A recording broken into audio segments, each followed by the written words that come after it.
let's talk about rest. This is a topic that many of us supermoms struggle with, right? It's just plain torture sometimes to actually rest. And even though we want to and we need to rest, right? Rest is so important to our well-being.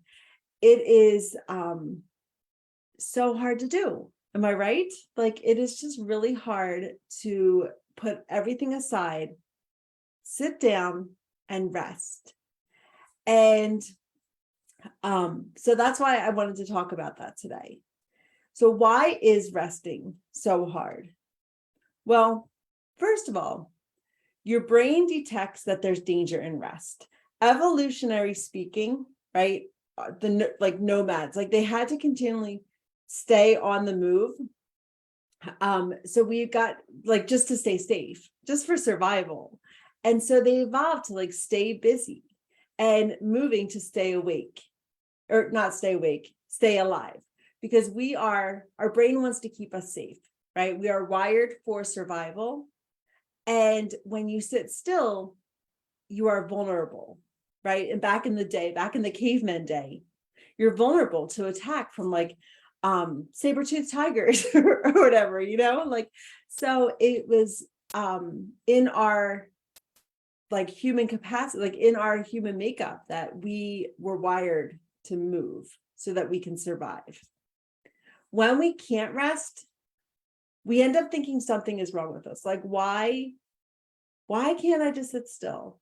Right? Even yesterday, my husband's like, what are you doing for today? And I started naming off the things that I had to do, right? I had a few clients that I had to see. What else did I do yesterday? Let me check my calendar. Oh, I had my own coaching call. I was going to go to an event here in town. Like, I had quite a few things. And he was like, do you ever slow down? Right now, of course, he knows that I do. I actually have gotten so much better with implementing rest into my day. But I had to work hard yesterday because I knew that my kids have off today and tomorrow, and I knew I wanted to implement more rest during that day. And so, like, even working day yesterday, I was able to sit down last night and practice the piano. I don't know if you've been staying tuned, but I've been taking piano lessons. So like, I was able to do that. And that is restful for me. That's restful, just sitting at the piano. And like, it's actually been a good excuse to get away from my computer, to get away from the housework, and to really just focus on feeding my soul. And so even though he knew that I do implement rest, like, it was just kind of like, can I ever slow down? Right? Like, I feel like I've made a lot of progress that way. But when we can't rest, right? Like when we feel like on edge, or we feel like there's so much to be done that we don't have time to rest, we start to question, like, is there something wrong with us? Like, why can't I slow down? What's going on? Our nervous system is so used to constantly being under high stress that doing nothing can be very uncomfortable. And like I said, it could be equated to torture. Like, having to sit still with nothing to do can be very torturous. When we rest, our brain resists it because it doesn't want to notice any of those uncomfortable feelings and thoughts that come from just sitting in a quiet place. If you're so used to being so busy all of the time, your brain can resist actually resting, because then it actually has to face all of those thoughts and feelings that may come up that are on the uncomfortable side. So I want to point out that inactivity does not necessarily equal rest. So for example, sometimes I've heard this before. Sometimes I hear moms say, that they do rest.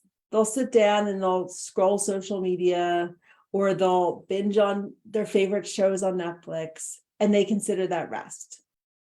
But resting is when you are actually resting your mind and your body. You're not in like a zone, right? You are coherent, you're at the conscious level, but you're intentional about resting. So even like sitting on an airplane, even though that is like kind of numbing and you might be falling asleep, like it's probably not very comfortable. So rest involves actually being comfortable and resting and relaxing your mind and your body and being intentional about it. Rest should restore you. Like the word rest is actually in the word restoration.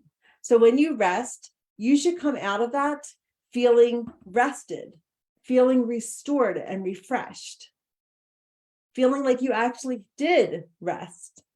It's kind of like coming home from a vacation and you look to the vacation as, oh, I get to rest and everything.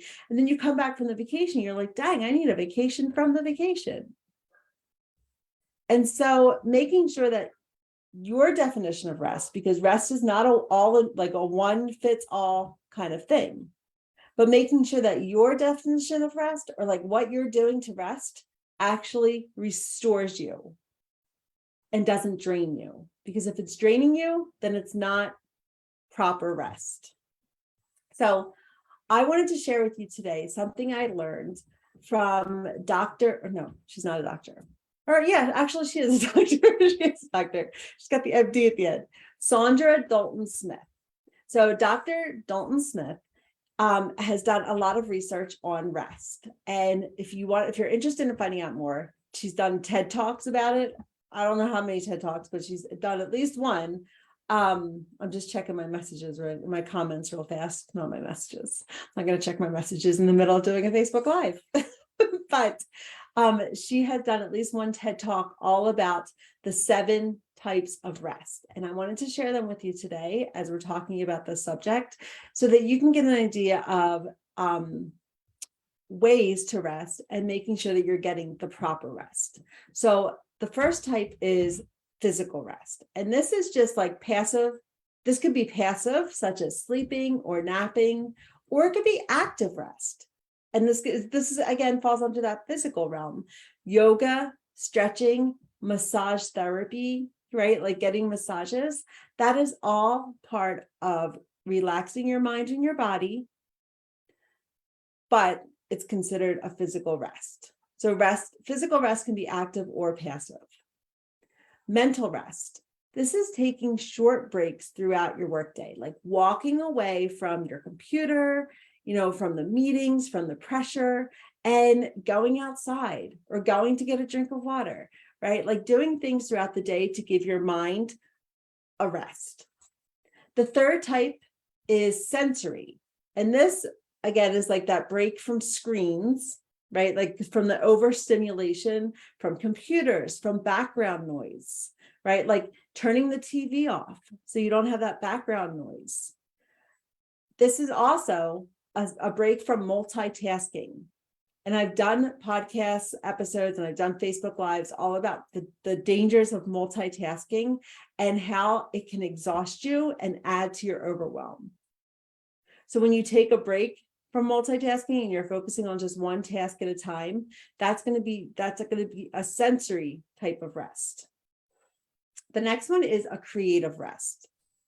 And this is where you appreciate the arts around you, right? Appreciate nature. You go outside, you enjoy the arts, you go to an art museum, you sit and color or draw or sing, or right, like my playing the piano, that would be considered a creative rest, where it brings that inspiration to you and allows you to be more inspired.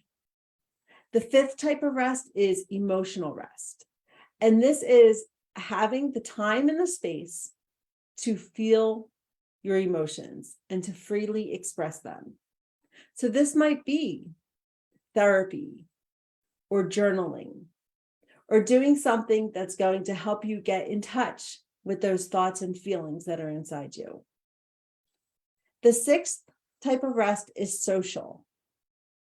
And this is where you're differentiating between the relationships that drain you and the relationships that revive you. Because the ones that drain you are the exhausting ones. They take a lot of your energy. And when you're using energy, that is not rest.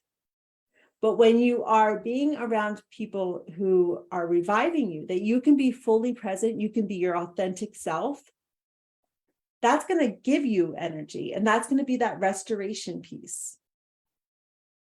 And then finally, the seventh type of rest is spiritual rest. And this is where you feel that deep sense of belonging, love, acceptance, and purpose. And this might look like prayer, meditation, even volunteering, like some community, giving back to your community or some community involvement. Those are the 7 types of rest. So we've got physical, mental, sensory, creative, emotional, social, and spiritual. So without rest, we never reach our full potential in any sphere of life. It is uber important to make sure that you are getting adequate rest. Now, using those 7 types, you get to choose which type of rest is for you. So if it's torture to just sit down and do nothing, then I hope that you can use these 7 types to figure out what do you need, right? It all comes back to asking yourself, what do I need? And then recognizing or deciding what it is that you need from this list of how you can rest to bring yourself to restore yourself. So if you struggle with this, I would love to jump on a call with you. Like I said, this is something I used to struggle with a lot. And if we were to jump on a call, I can help you. I can give you some tips. We can walk through what rest would look like for you and what's standing in the way. And most likely it is boundaries. And I know that's that's a word that may not be, at the tip of your tongue, but it means protecting your time and space so that you can rest. That's what boundaries are. That's all they are. It's just protecting your time and space and putting you in your safe zone. And so let's get on a call and we'll talk about that. I'll help you set up a roadmap, some strategies to be able to protect your time and space so that you can get the proper rest that your mind and body needs.